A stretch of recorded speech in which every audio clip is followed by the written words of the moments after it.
Greetings to you all in the name of our Lord and Savior Jesus Christ, and we'll be continuing the series on the Gospel of Matthew, and we'll be starting from chapter 12 from 1 to 13. Chapter 12 from 1 to 13. The Gospel of Matthew is the series that we are continuing, and the title for today's message is The Importance of the Sabbath. Importance of the Sabbath. Let's read. At that time, Jesus went through the grain fields on the Sabbath. His disciples were hungry, and they began to pluck heads of grain to eat. But when the Pharisees saw it, they said to him, "Look, your disciples are doing what is not lawful to do on the Sabbath." He said to them, "Have you not read what David did when he was hungry, and those who were with him, how he entered the house of God and ate the bread of the presence, which it is not lawful for him to eat, nor for that who were with him, but only for the priests? Or have you not read in the law how on the Sabbath the priests in the temple profane the Sabbath and are guiltless? I tell you, something greater than the temple is here.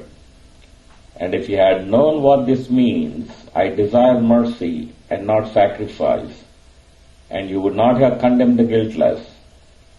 For the Son of Man is Lord of the Sabbath." Then he went on from there and entered their synagogue, and a man was there with a withered hand. And they asked him, "Is it lawful to heal on the Sabbath?" So that they might accuse him. He said to them, "Which one of you who has a sheep, if it falls into a pit on the Sabbath, will not take hold of it and lift it out? Of how much more value is a man than a sheep? So it is lawful to do good on the Sabbath." Then he said to the man, "Stretch out your hand." And the man stretched it out, and it was restored, healthy like the other. You have the same story repeated in Luke chapter 6, 1 to 5, and also in Mark chapter 2, 23 to 28. If you look at it, if you look at the scriptures, while Jesus is walking through the grain fields on the Sabbath day, he and his disciples, probably they are going to attend the synagogue. They were trying to go to the synagogue. So they were walking through the grain field, and while they were walking through the grain field, they were hungry. His disciples were hungry, and they picked up some of the grain head and ate them. So the Pharisees saw it and came to Jesus and said, "Your disciples were doing things against the law, that they should not be doing this. They should not be eating the food." And so if you look at it, before we go deep into that, the Sabbath the Pharisees had accused Jesus 6 times in violation of the Sabbath. And so the Pharisees were always looking for something. They are always looking for something to criticize Jesus or to accuse Jesus. So here, they saw him walking through the grain field and eating the corn, the grain, and then they criticized Jesus here. The Sabbath was so burdened, during those days that it was very difficult for people to follow it. So they made it so confused, in a sense, like over the law what God has given, they had added so many things to the existing law on the Sabbath. So it is doomed for failure. People always fail something or another in doing the Sabbath, and they have to go and give sacrifices. So they made it so difficult. In Genesis chapter 2, we see that the seventh day of rest, Jesus said seventh day, God had set aside as a rest after Adam was created. That means Sabbath was created after man was created. That means the Sabbath was created for men, not men for Sabbath. So the way the God worked is when Sabbath was created, when he took rest, he basically spent time with Adam and Eve. He spent time fellowshipping with them. So it's not like a rest in a sense, it's not about a physical rest, but fellowshipping and serving God. So that rest period, we see that God had fellowship with Adam and Eve, and that is what God looks at that day, to set aside, to set apart, for the worshipping of the Lord. In Talmud is a place where all these Jewish traditions and all these cultures were mentioned. In Talmud, there are 39 times the violations of Sabbath were mentioned. There are 39 instances where a Sabbath can be violated. So they have written that there is almost 24 chapters for keeping Talmud. If you look at Talmud, the book that the Jews use it, there are 24 chapters that talk about Sabbath. So people have to look at every detail to see how can they not violate it. They make it so difficult, like 24 chapters and 39 violations they were there. So breaking the Sabbath became, very easy. They made it so difficult that something or another it became more laborious, and nation was burdened. See, what happens is on Friday evening, when they see the 3 stars, they blow the trumpet. And that's where the Sabbath starts. And then Saturday evening, when they see the 3 stars, they blow the trumpet back, so the Sabbath ends. So before the Sabbath starts and the Sabbath ends, during the whole time, there are so many rules that, I will share some of those. It looks like, how difficult those are for people to follow. They cannot go beyond 3,000 feet from their home. They cannot go beyond that. They have to stay within the 3,000 feet area during the Sabbath. They were not allowed to travel. And so what they do is if they put a beam if they have an alley to their house, so if they put a beam in the down of the alley, and so that means their ending of their home can extend to that beam. So they use that as the point where they can go to, where they can go to 3,000 feet from there. If they use a rope and they tie to one of the beam there, then that will be used as the 3,000 feet as well. So they were trying to extend that 3,000 feet from the border of their home to, using some of the conditions, using a beam to extend their border of their home, or to tie a rope on the alley down and to extend their home and go 3,000 feet from there. So they are like, so in order to move around the place, they use all kind of these things to, straighten this out. And they were not supposed to use false teeth. False teeth is not allowed. And if you stretch your hand and you have a fruit, you want to give it to your son or wife, or, you have to stretch your hand, and the trumpet was on, you cannot bring the fruit back, because you cannot lift a weight more than a dry fig leaf. So something like that, that's the maximum amount of weight you can carry. So if they stretch your hand and you have a fruit and the trumpet was blown, they have to drop the fruit right on the ground, and then only they have to move their hand. If they move the hand with the fruit, then they are violated and they have to offer the sacrifice. And if you throw a grape, you cannot hold. If you throw a grape with your right hand, you cannot hold it with the left hand because it's doing work. So you can eat the grape because it's not a grape anymore. So there were things like that. There are so many. These are all it is there. It's not like created ones. These are the things. If a chicken, which is used for eggs, okay, and if they're using this chicken for eggs, if the chicken lays an egg on the Sabbath day, and they cannot eat that egg. Because if the God wants them to eat, it have to lay before that Sabbath starts or after the Sabbath. So that chicken egg, they don't touch it to eat. But if it's an old chicken, if they want to eat, only use the chicken for, eating, not the egg, for the chicken, for eating the soup or chicken curry.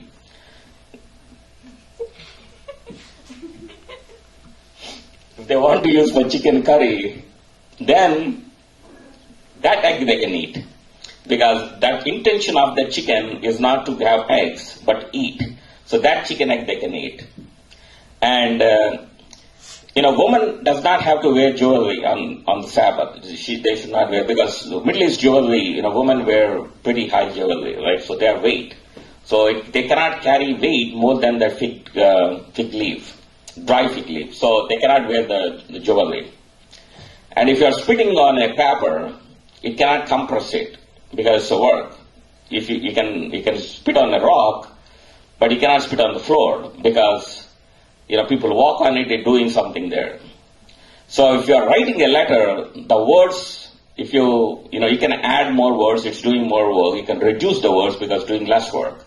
So things like that. There are so many things that makes it like they cannot extinguish a lamp. If the lamp is extinguished, if a Gentile does it, that is okay. But if somebody tells them not, if a Jew tells a Gentile to extinguish a lamp, and and then they do it, then it's like a violation of thing. But if they don't tell and they do it, that's okay. There are things like that. There are so many things. If there are leaks, they cannot fix it. They cannot take a bath because the water comes on the floor, it cleans the floor. So it's a work. So they cannot do the bath, they cannot fix a leak, and they cannot clean the wound, because if the wound is there, they can stop the bleeding, but they cannot heal the wound. Healing is treatment. Treatment means physician work. So they cannot do it. So these are like some of the things, but there are like 24,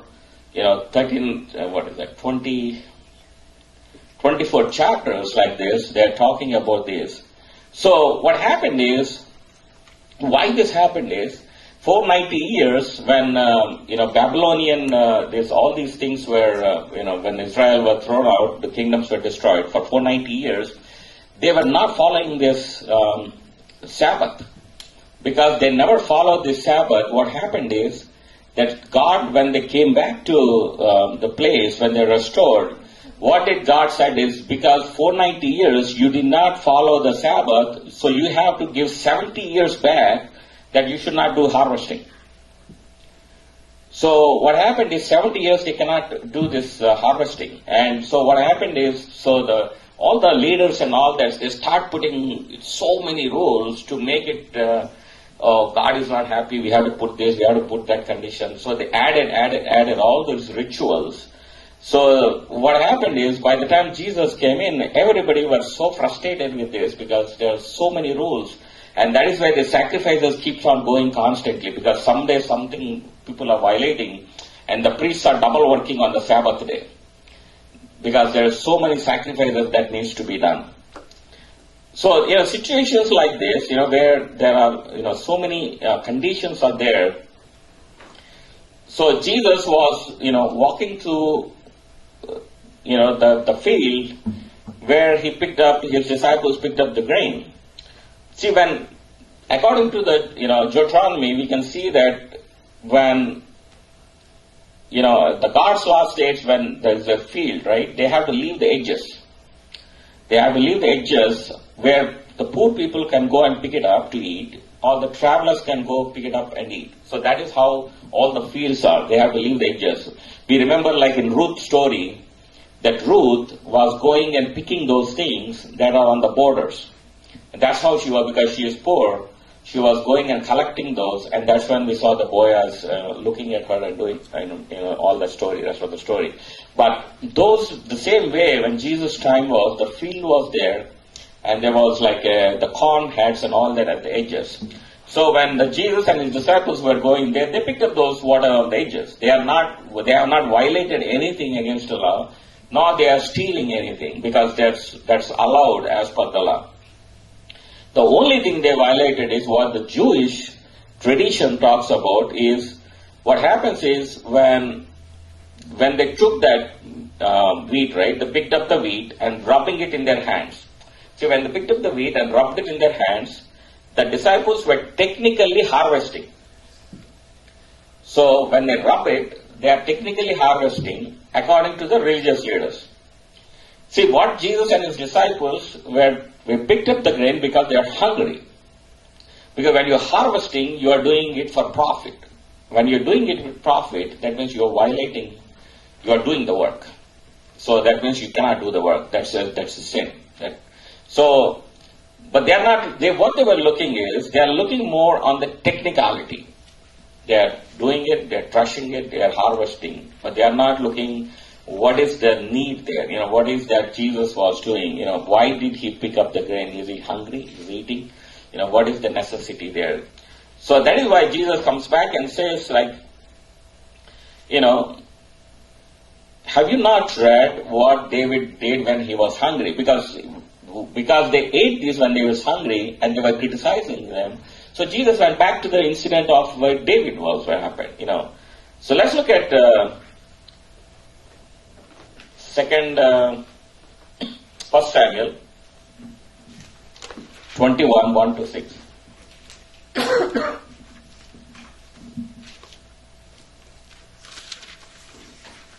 1 Samuel 21, 1 to 6. David went to Nob to Amalek the priest. Amalek trembled when he met him, and asked, "Why are you alone? Why is no one with you?" David answered Amalek the priest and said to me, "No one is to know anything about your mission and your instructions. As for my men, I have told them to meet at a certain place. Now then, what do you have on hand? Give me 5 loaves of bread, or whatever you can find." But the priest answered David, "I don't have any ordinary bread on hand. However, there is some consecrated bread here, provided the men have kept themselves from women." David replied, "Indeed, women have been kept from us. As usual, whenever I set out, immense things are holy, even on missions that are not holy. How much more so today?" So the priest gave him the consecrated bread, since there was no bread there except the bread of the presence that had been removed from before the Lord and replaced by the hot bread on the day it was taken away. So here, when we look at it, here the David and his people were running away from Saul. King Saul was going to kill him, so he was running away from them. He was hungry, so he came to the temple. So when he came to the temple, he asked a priest, Abimelech, he asked them to have the food, some bread, if he has something. Then what he said is, "I don't have the bread, normal bread, but I have the bread that is consecrated, the one which is the bread of the presence." See, here, when we look at it, the bread of the presence, the consecrated bread is like a 12 loaves of bread. That represents 12 tribes of Israel. So every week,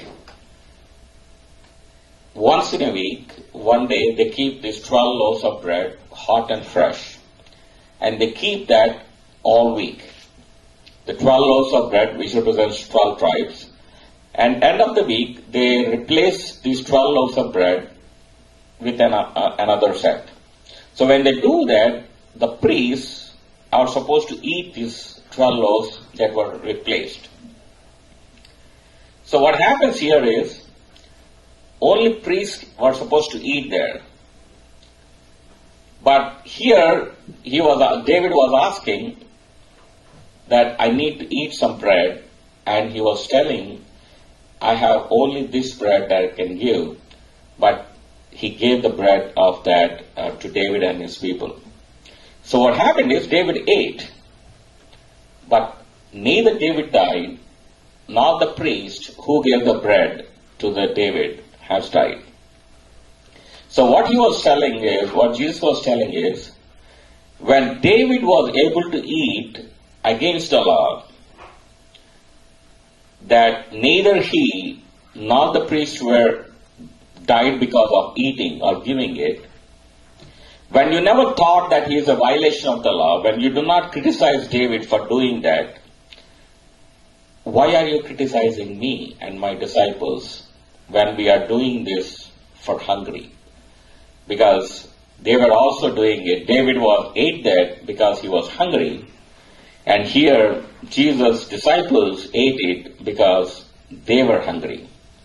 So, this is where, because the Pharisees never can say that David did it, David violated it, because people will be all over them. So they couldn't do anything. But what Jesus' intent here is, it's not like he was saying, that violation of the law, he was recommending or doing anything here, because that is not anything that what God had actually intended to do. See, the Ten Commandments prohibit work on the Sabbath, that was the letter of the law.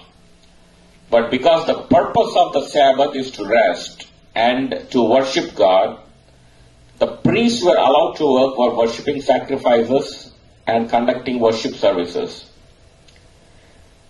See, let me get back to this food. And Jesus was telling, if you condemn me, you must also condemn David, something the religious leaders never will do.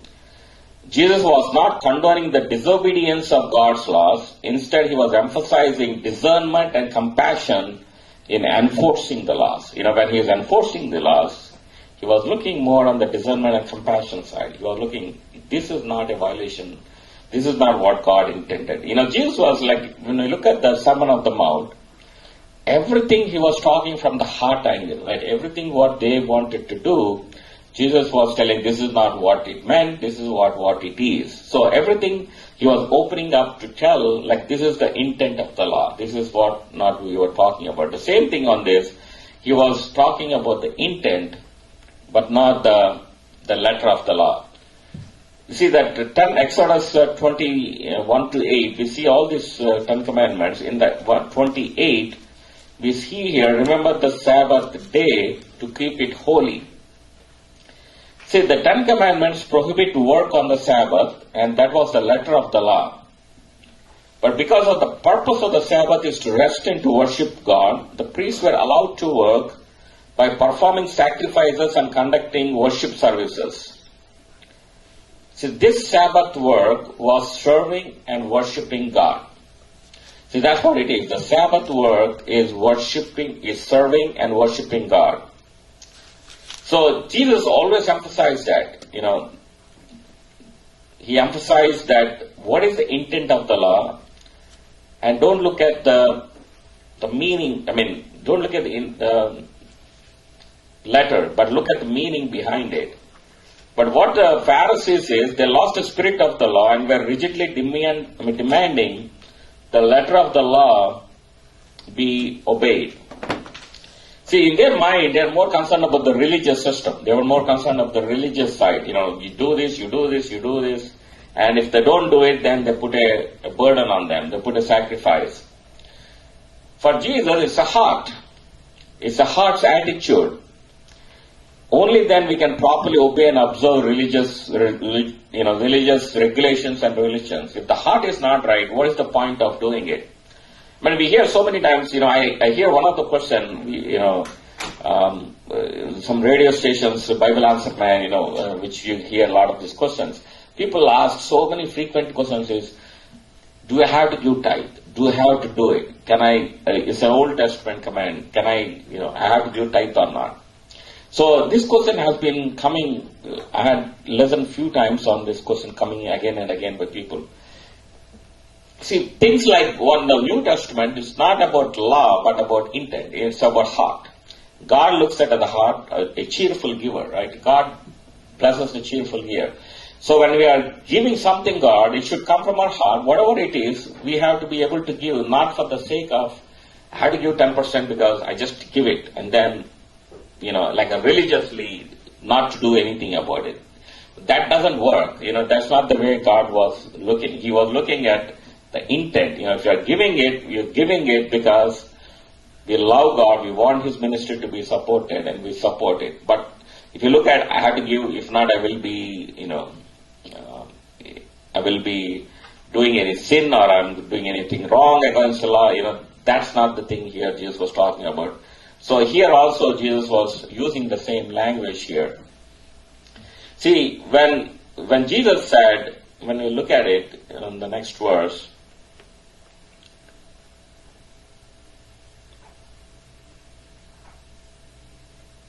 have you not read in the law how on the Sabbath the priests in the temple profane the Sabbath and are guiltless? I tell you something greater than the temple is here. See, what he was telling is the same law tells us you should not work. And the same law tells that the priest should work to do the sacrifices, to do the services in the temple. How come the same law allows somebody not to work and give the priests who do double work on that day because they have to give all the sacrifices for all the violations happen, and they do it? So he was trying to say that they do all the things on that day which are not supposed to do, and then you don't look at that because they were doing is servicing God. They were doing the work of servicing God, doing the rituals, but they are doing the work. So he says that I am greater than the temple. And when I'm there, when my disciples are with me, when they are servicing me, then how can that be a violation? That is how Jesus comes back. So everything, people got confused in a sense, like they were trying to point to Jesus, but Jesus comes back and tell them this is not what it is, and this is what God is expected that. And then if you look back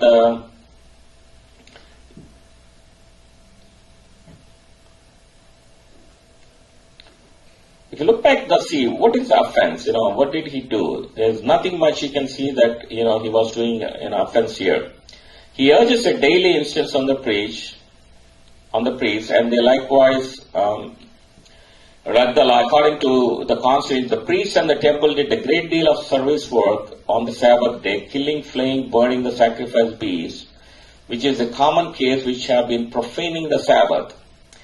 And yet it was never reckoned any transgression of the fourth commandment because the temple service required and justified it.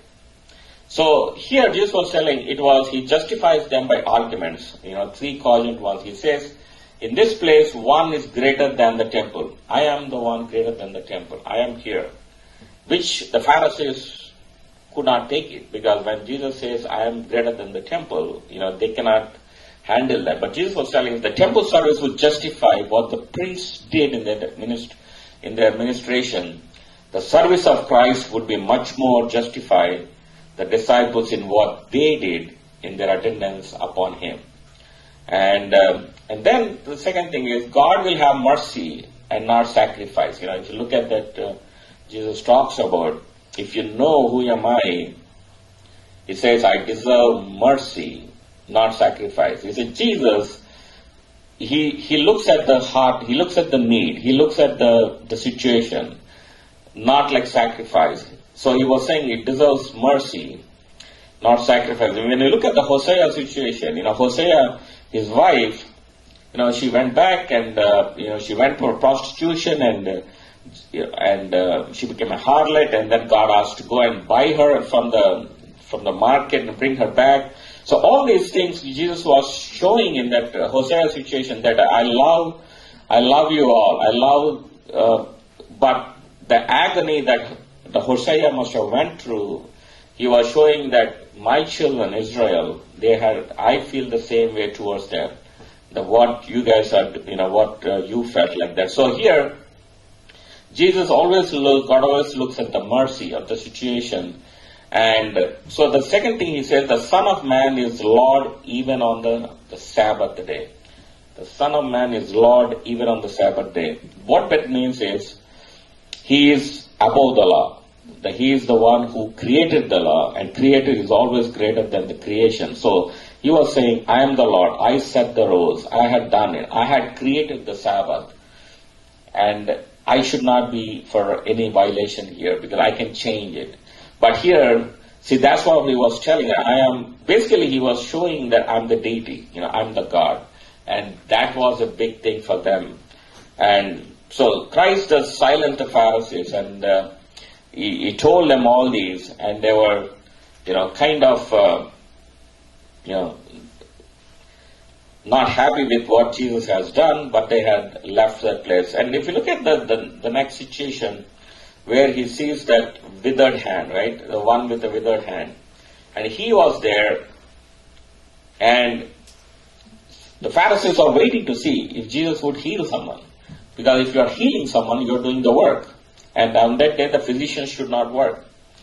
So healing is a work. So basically, they were wanting to see if he heals. So Jesus, when he asked them, if one of the sheep, goes down, and are you going to go and lift it up? Are you going to, take care of it? And so he tells like the sheep the men are much bigger than them. Which one of you has a sheep, if what falls into a pit on the Sabbath, will not take hold of it and lift it out? Of how much more value is a man than a sheep? So it is lawful to do good on the Sabbath. So here the two things we look at is, it is lawful to do good on the Sabbath. It is lawful to eat, to do the things because somebody is hungry, So that is lawful. So he's looking at the need, and he's looking at the pittiness of this, the withered hand. He had the two things he did is to see that, to make sure he tell that when somebody is in danger, when somebody is in need, requires help, that we have to do. It's not about Sabbath. There's something to do in good. And he said, stretch out your hand, and the man stretched it out, and it was restored healthy like the other. So Jesus had healed this person, and the Pharisees, they know, they had seen it, he had done it. In their mind, they were thinking he's violated things. And because they are not happy with Jesus because he's not fit into the system. When Jesus is not into the system, and they don't like it. And that's why they were all around Jesus trying to find all the faults. But Jesus was confronting them with the scripture only to show them, justifying them what it is, and basically, letting them, using the same thing. He was telling them, go and study and come back. Because what the Pharisees used to do is, if anybody asked them a question, they used to say, go and study and come. So Jesus was telling to them, you go and study and come back. So which is like Pharisees feel like, we are the people of the law. You are telling us to go and do it, which they don't want to do it. So, but when it comes back to us, right, when it comes back to the New Testament, are we supposed to do Sabbath? We are not under law and we are not to do Sabbath. But what are we to do? When we look at the new early Christians and all that, we all started gathering, the people started gathering on the Sundays because it's the day of resurrection. It's the day of resurrection, it's the first day of the week. See, the way we look at Sunday is generally we look at the end of the week and like a seventh day of the week. But it's not the seventh day, it's the first day of the week. It's the resurrection day. You start the day, you start the week in the presence of the Lord. So it is not a ritual, but that's the way the early church has started, using the resurrection day as a day of coming together to worship the Lord. See, that is what the key thing is in determining why we come together, because we want to come together to fellowship with the God, to have a relationship, to know Him, to worship Him, to come together. And if we have to be excited to come, to spend time to worship, to learn about God, but if we be coming like a religious, ritual way, then it doesn't do any good. That's not what God is intended to do. So during those days, in determining what relationship the Gentile church should have to the law, there was a lot of discussion during this time. Like when Jews are converted to Christians, or Gentiles are converted to Christians, right? They were asking at that time, do they have to follow the Mosaic law? They have to have circumcised, they have to do this, they have to do that. There are a lot of planning. When Paul and Barnabas came back with certain brethren in Jerusalem, that these agitations, the church came, what to do, and they had to come together and rule the issue on this. So in determining what relationship the Gentile church should have to the law, there was no declaration where you got to keep the Sabbath, and no laying on them all the aspects of the Sabbath law. But we are told rather in Hebrews that Christ is our rest. The Sabbath was for rest. Now really, God intended you to stay in bed all day, that you just flake out for one day a week. Don't do anything, just kick back and rest. And surely our body needs a day of complete rest, but it was made for man because man needs rest. See, it's intended to have some rest, but it's not like you lie down the whole day and just relax. The day was intended to have fellowship with the Lord, to spend time with Him, and to come back and to relax and to rest. So that day was designed like that, but nothing should be like a spiritual, like a ritual way we have to do it. And that's what God looks at it. God looks more in the New Testament, when we look at all this, we have to look at the intent of the law and what God talks about it, but not about, what exactly the letter of the law says by looking at it, and that is how we have to approach all the New Testament, because God looks at it's more on the heart, not on what exactly we do. We may do so many things, but at the end of the day, if our heart is not right. See, God is a God of love, right? And God expects that. And if people all talk about it, we all talk so many times, a lot of people talk. But when we come to do things, we will not be able to do the things. And so that is what it matters, And so here, it's not like Jesus is violating our traditions, He's putting us down.